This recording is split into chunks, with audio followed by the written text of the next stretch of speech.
안녕하세요. 저는 40대 중반에 들어서고 있는 평범한 아줌마네요. 가을에 여러분들 즐겨 듣는 노래가 혹시 있으신가요? 저는 나훈아 팬이어서 나훈아의 친정엄마라는 노래를 참 좋아하는데요. 그 노래만 들으면 왜 이렇게 눈물이 나는지 모르겠어요. 여러분들도 혹시 그런 노래가 있으신가요? 있으시다면 함께 공유해보면 좋을 것 같다는 생각도 하네요. 이 아줌마가 즐겨 듣는 사연 프로그램에 저의 이야기가 문득 생각이 나 이렇게 한 글자 한 글자 타자로 치고 있네요. 워낙 컴퓨터도 못하고 말솜씨가 없어 답답하실 수도 있지만 그래도 열심히 한번 제 사연을 소개해 보도록 하겠습니다. 저는 어릴 때부터 아빠가 일찍 돌아가시고 엄마랑 저 오빠 이렇게 세 식구가 살았습니다. 요복했던 저희 집은 아빠가 돌아가시자마자 가세가 확 기울어서 엄마가 일을 하며 오빠와 저를 책임지셔야 했습니다. 저보다는 오빠가 장남이고 훨씬 더 공부를 잘했기에 저보고 가라는 오빠의 마음에 저는 한사코 거절하고 대학을 포기해 일찍부터 취업을 했습니다. 오빠는 다행히도 서울의 좋은 대학에 붙어 엄마와 저의 자랑이기도 했지요.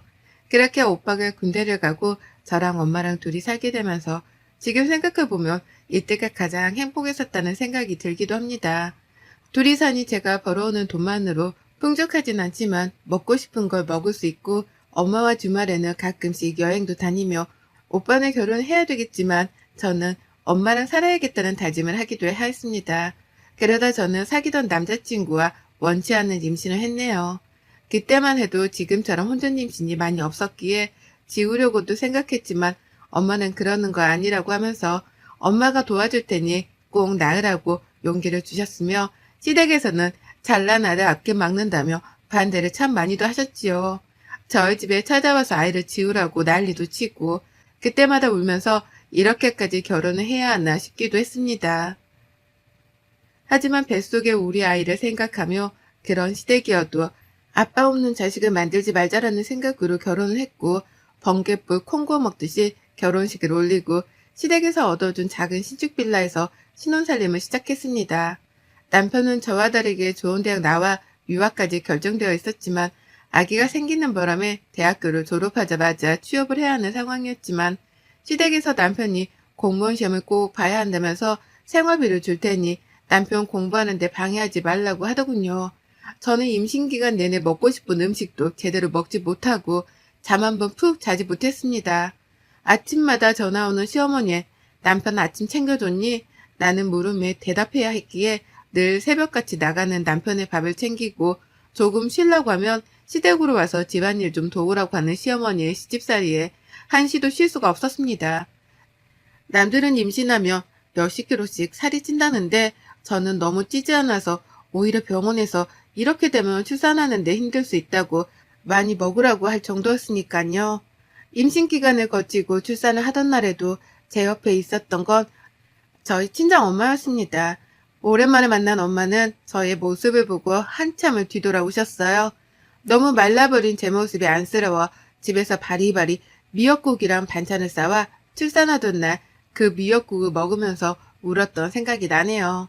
저는 조리원도 가지 못한 채 집에 와서 산후조리를 해야 했고 다행히도 친정엄마가 도와주셔 2주 동안은 참 행복했습니다.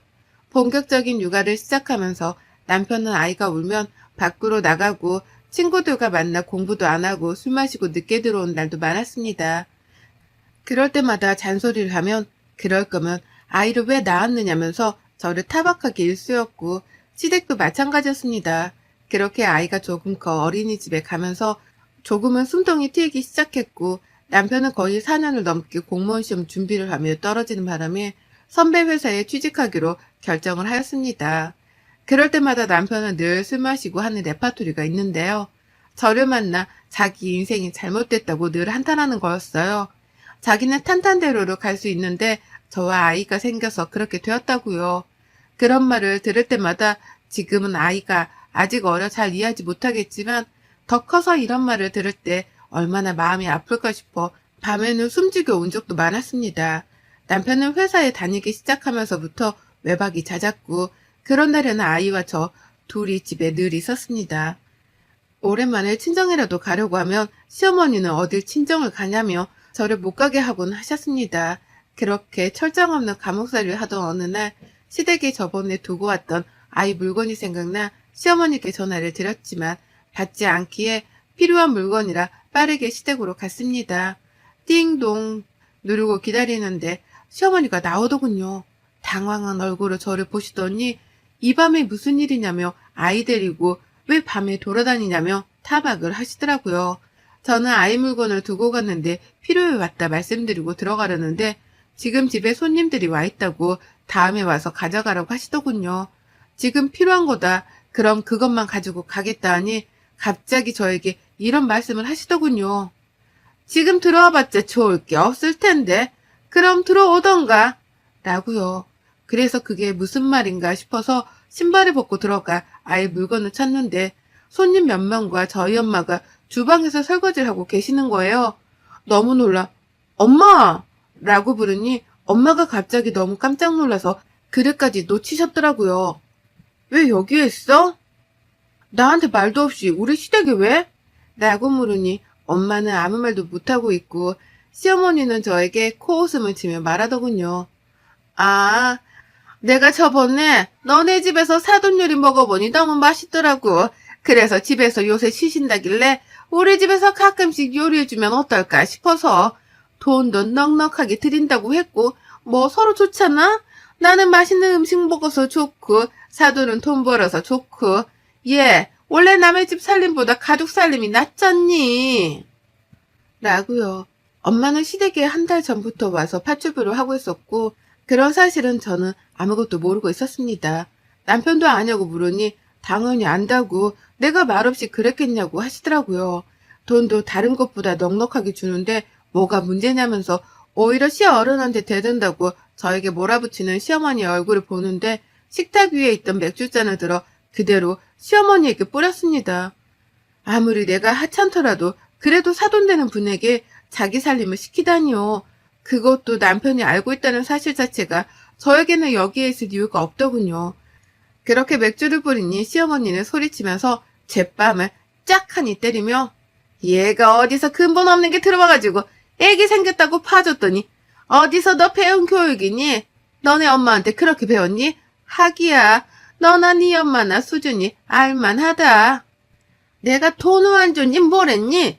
그냥 니네 엄마 음식 잘하고 일 구한다길래 우리 집에서 일해보라고 한 것뿐이고 너한테도 말할까 했지만 우리 아들이 말하지 말래서 안 했다. 근데 어디서 지금 그딴 행동을 해? 미쳤어? 라고요. 지금 저랑 저희 엄마한테 이렇게 하신 거 나중에 두고두고 후회하실 거예요. 나는 말 한마디를 하고 저는 곧장 집으로 달려갔습니다. 제 짐을 몽땅 캐리어에 있는 대로 아이 짐과 제 짐을 꾸겨놓고 나가려는데 남편이 들어오더군요. 너 니네 집에서 우리 엄마 일하는 거 알았어? 나도 며칠 전에 알았어. 아는데 왜 안 말리고 나한테 말도 안 했어? 뭐하러 말해. 나도 장모님한테 하지 말라고 했는데 괜찮다고. 사돈댁 도와주면 우리 딸이 이쁨 받고 좋지 않겠냐면서 그러시는데 내가 그럼 뭐라고 말해? 지금 그것 때문에 집 나가려고 짐을 싼 거야? 너도 참 너다. 입장 바꿔서 니네 엄마가 우리 집에서 식모하면 좋겠냐? 야, 말이 되는 소리를 해. 우리 엄마랑 니네 엄마랑 급이 다르잖아. 아니지. 우리 집이랑 니네 집이랑 급이 다르지. 니네 집에서 잘난 거 니네 오빠밖에 없지 않냐? 근데 그 오빠 지금 뭐 하고 있어? 유학 가서 매달 돈이나 축내고 있지 뭐. 너 더 이상 나랑 우리 애기 찾지 마. 네가 말한 대로 네 앞에서 사라져 줄 테니 너랑 니네 엄마 얼마나 잘 사는지 두고 보자. 아이고, 그러면 내가 무서워서 제발 가지 말라고 하게? 제발 나는 네가 네 발로 나가기를 바랬어. 나가서 좋은 사람 만나 살아? 양육권, 친권 다 포기할 테니. 그 뒤로 양육권, 친권 포기각서 위자료 받고 양육비 없이 이혼을 했습니다. 처음에 이혼하고 나서는 어떻게 살아야 할지 막막했습니다. 당장 가진 돈도 없었고 아이도 어렸고요. 그러다 엄마가 저에게 통장 하나를 건네주셨습니다. 그 통장에는 아빠가 돌아가셨을 때 엄마가 우리가 없더라도 잘 살 수 있도록 노후자금이 들어가 있는 통장이었는데요. 이걸로 저에게 하고 싶은 거 하면서 살라고 건네주더라고요. 어떻게 이걸 쓰냐고 펑펑 울었지만 엄마는 제가 행복한 게 가장 행복하다면서 뭐라도 시작하라면서 건네준 통장으로 엄마와 저는 조그마한 한식집을 냈습니다. 처음에는 동네에 있는 상가에서 아침, 점심 장사를 시작하면서 단골들이 생기게 되고 엄마의 음식을 좋아하는 손님들이 점점 늘어나면서 저희는 그렇게 조금씩 매장을 늘려갔습니다. 그러다 한정식 전문점을 차리게 되었고 지금은 3개 정도 운영을 하고 있는 상태입니다. 저희 아이 또한 아빠 없는 삶에서 돈의 여유라도 주고 싶어 시작했던 일이 다행히도 잘 돼 아이가 하고 싶은 거, 사고 싶은 거 다 해주면서 살았던 날들이 벌써 이렇게 시간이 지나갔네요. 단칸방에서 시작했던 우리는 이혼하고 난 뒤 원룸에서, 원룸에서 투룸으로, 투룸에서 쓰리룸으로 지금은 경기도 40평대 아파트에서 엄마 저, 우리 딸 이렇게 셋이 살고 있네요. 저는 본종과 2곳을 옮겨 다니며 일을 하는 중이고 저희 엄마는 이제 조금은 쉬시고 있는 상태입니다. 그날따라 엄마가 가게에 나와보신다고 해서 예약건이 많아 응대하고 있는 찰나에 엄마의 지인분이 오셨다고 인사하러 같이 가자고 하시더라고요. 친한 지인분이라고 하길래 저도 함께 인사를 드리러 갔다가 룸에서 나오는데 정말 낯익은 얼굴이 보이더라고요. 단 한 번도 잊지 않았던 얼굴인 바로 전 시어머니였어요. 저랑 저희 엄마를 처음에는 못 알아본 것 같은데 제가 똑바로 쳐다보니 갑자기 생각이 났다는 듯 쳐다보더라고요. 근데 자기 지인과 저희 엄마가 인사를 하니 놀랐겠죠. 뻔뻔하게 저희 앞으로 걸어오더니 그 지인에게 자기야 누구야? 라고 물어보더라고요. 그분은 여기 나랑 친한 언니 내가 예전에 말했잖아. 한정식집 크게 하는 큰손 바로 이 언니야. 그 한정식 크게 한다는 사람이 지금 이 사람이라고? 그렇다니까. 언니가 음식 솜씨가 워낙 좋아서 내가 여기 음식을 못 끊잖아. 하고 웃는데 전 시어머니 표정이 굳어지더라고요. 저희 엄마는 그럼 잘 먹고 가시라고 하고 저도 그 뒤로 휙하니 나왔어요. 정말 한순간도 잊지 않았던 얼굴인데 여기에서 마주치니 사실 좀 놀라기도 했습니다. 그리고 그 다음날 매장에 나가 예약건들을 확인하는데 누군가 저를 찾아왔다고 보니 전 시어머니더라고요. 참 웃기죠. 잠깐 이야기하자는 말에 조용히 룸으로 들어가 대화를 했습니다. 무슨 일이세요? 우리의 손녀 잘 지냈지? 네? 손녀요? 무슨 말씀이세요? 제가 이혼할 때 위자료 한 푼 없이 나가는 조건에는 친권, 양육권 모두 다 포기한다고 했고 자식이라고 생각하지 않겠다고, 손녀라고 생각하지 않겠다고 한 건 어머님이랑 남편이었어요. 이제 와서 손녀라니. 그런 말 입에 올리지 마세요. 그래도 피는 못 속이지. 내 손녀 내가 물어본다는데. 알겠고요. 찾아오신 용건부터 말씀하세요. 너 언제 이렇게 매장을 다 차렸니? 그거야 제가 일일이 대답할 건 아니잖아요. 본론만 말씀하세요. 무슨 본론? 이혼했어도 우리 아들 자식이 너랑 살았었는데 한 번은 아빠를 보여줘야 하지 않겠니? 아빠요? 무슨 아빠요? 저는 저희 딸에게 말했어요. 아빠는 없다고요. 그 사람에게도 전해주세요. 다른 사람 만나 행복했으면 좋겠다고요. 저 오늘 매장이 바빠. 그만 먼저 일어날게요. 빨리 가주시기를 바래요. 하고 먼저 일어났어요. 갑자기 시어머니가 저렇게 나오는 이유를 모르겠어 주변에 수소문을 해봤습니다. 몇 년 동안 전 남편 소식조차 듣지 않아 차단했는데 알아보니 전 남편은 다니던 회사에서도 여러 문제를 일으켜 잘리고 전 시댁은 시아버지가 보증을 잘못 써 살던 집까지 넘어가 지금 좀 힘들어졌다고 하더라고요. 그래서 자기도 소식을 잘 모른다고요. 전 시어머니 속셈을 알 것도 같았죠. 또 오겠지 싶었지만 아니나 다를까 또 찾아온 시어머니와 전 남편 정말 기가 차더라고요. 매장에서 직원들도 있고 이야기하기 어려워 근처 카페에 가서 대화를 하는데 가관이었어요. 자기야 잘 지냈어? 나야. 우리 딸 잘 있지? 나는 딸이 너무 보고 싶어. 정말 미치는 줄 알았어. 야 연기하지 마. 본론만 말해. 아니 왜 그렇게 말해. 나 우리 딸 한 번만 보고 싶어서 왔어. 엄마가 너랑 장모님을 마주쳐다길래 너를 아무리 찾아도 알 수 없고 아는 애들도 없어서 내가 너를 얼마나 찾았는데. 나는 너랑 너네 엄마한테 우리 딸 보여줄 생각 없고 앞으로도 없으니 더 이상 찾아오지 마. 한 번 더 찾아오면 이번에는 이렇게 안 끝나? 얘 너는 무슨 말을 그렇게 하니? 어떻게 자식과 부모의 연을 끝낼 수가 있어? 그러지 말고 한 번만 애 데리고 나와봐. 우리가 걔를 뭐 어떻게 하는 것도 아니고. 제가 지금 그쪽들 속셈 뻔히 모르는 거 아닌 거 아는데 연기를 하시려면 좀 제대로 하세요. 너무 심하잖아요? 무슨 연기를 말하는 거니? 지금 제가 돈 좀 버는 것 같으니 저에게서 뭐라도 떨어질까 이러시는 것 같은데 착각하지 마세요. 우리 딸은 그쪽들 만날 일 없으니 계속 찾아오셔도 소용없어요. 하고 일어나서 나갔는데 시댁에서 당했던 그 악몽들이 떠올랐습니다. 잊고 살았다고 생각했는데 가장 힘들었던 때 그 사람들을 만나니까 정말 힘들었습니다. 내가 우리 딸도 아빠가 보고 싶은데 나 때문에 그러는 건가 싶기도 했어요. 그렇게 고민하고 나서 엄마에게 물어봤어요. 과연 아빠가 있다는 걸 말해주는 게 나을지요. 엄마는 그래도 아빠가 있다는 건 말해주는 게 어떻겠냐고 하시더라고요. 딸에게 잘 설명한 뒤 전 남편과 전 시모를 딸에게 이야기해주기로 마음을 먹었습니다. 그렇게 처음 만난 아빠를 보니 딸은 어색해 하더군요. 애기야, 할머니야. 할머니가 얼마나 우리 손녀가 보고 싶던지. 우리 딸, 아빠야. 아빠가 우리 딸이 너무 보고 싶었어.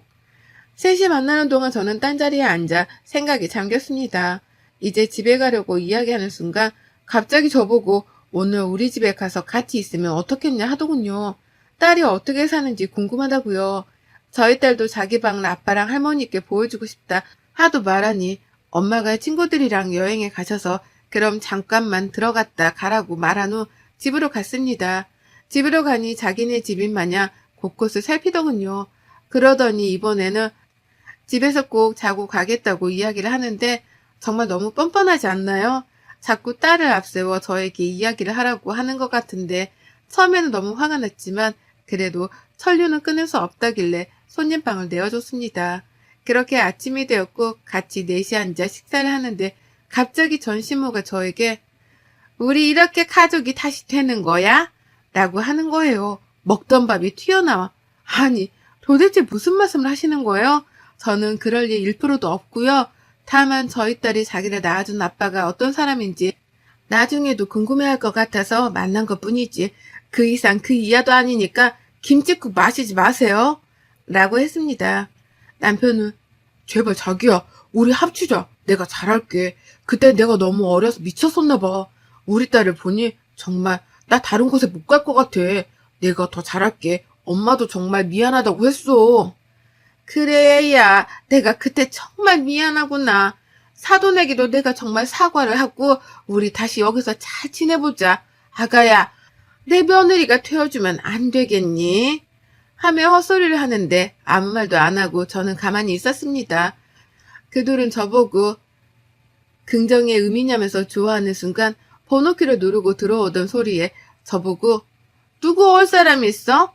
라고 물어보더라고요. 그래서 대답했어요. 네, 저랑 곧 결혼할 사람이요. 라고 말했죠. 그랬더니 둘 다 순간 놀라 벙 찌더라고요. 저의 애비 남편이 들어오자 저희 딸은 아빠 하면서 달려갔고 애랑이 딸을 안아주더라고요. 시어머니와 남편은 이게 무슨 소리냐면서 놀라길래 그대로 설명해 드렸어요. 말 그대로 제 남편이요. 아니지, 애비 남편이요. 그리고 저희 딸의 아빠요. 무슨 소리야, 아빠는 나지. 너였지. 너였는데 네가 포기했잖아. 다신 보지 않기로 다 서류 써서 제출했잖아. 도대체 무슨 소리야?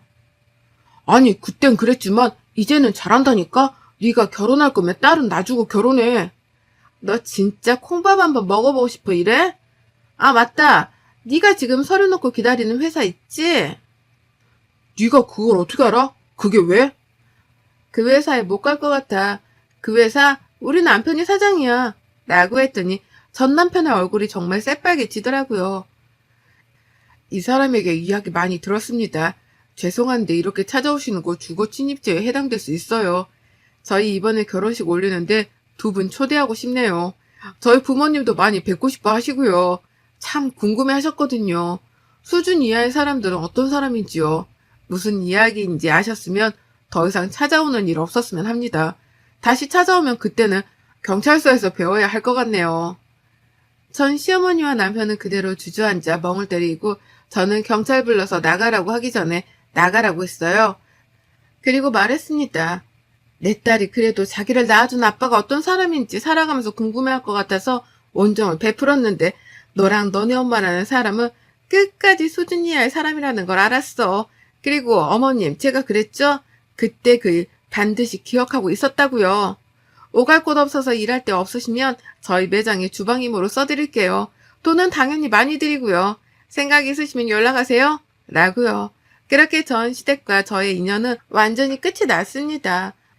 제가 혼자 사는 것 같아 보이니 만만했던 것 같아요. 그러니 다시 합치려고 수작 부렸지만 그거는 말이 안 되는 이야기인 거잖아요. 수준 이하의 사람들이니 수준 이하로 대해줬으니 더 이상 찾아오지 않겠지요. 그렇게 저는 오랫동안 마음속에 품어왔던 감정을 보내주었습니다. 저희 애비 남편은 저희 친정엄마가 소개해준 사람이에요.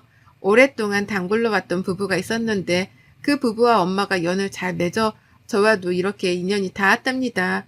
알고 봤더니 굉장한 재력가의 집안이었던 저희 시댁은 정말 검소하시고 늘 배려하고 이해하는 삶이 가장 행복하고 윤택한 삶이라고 말씀하시거든요.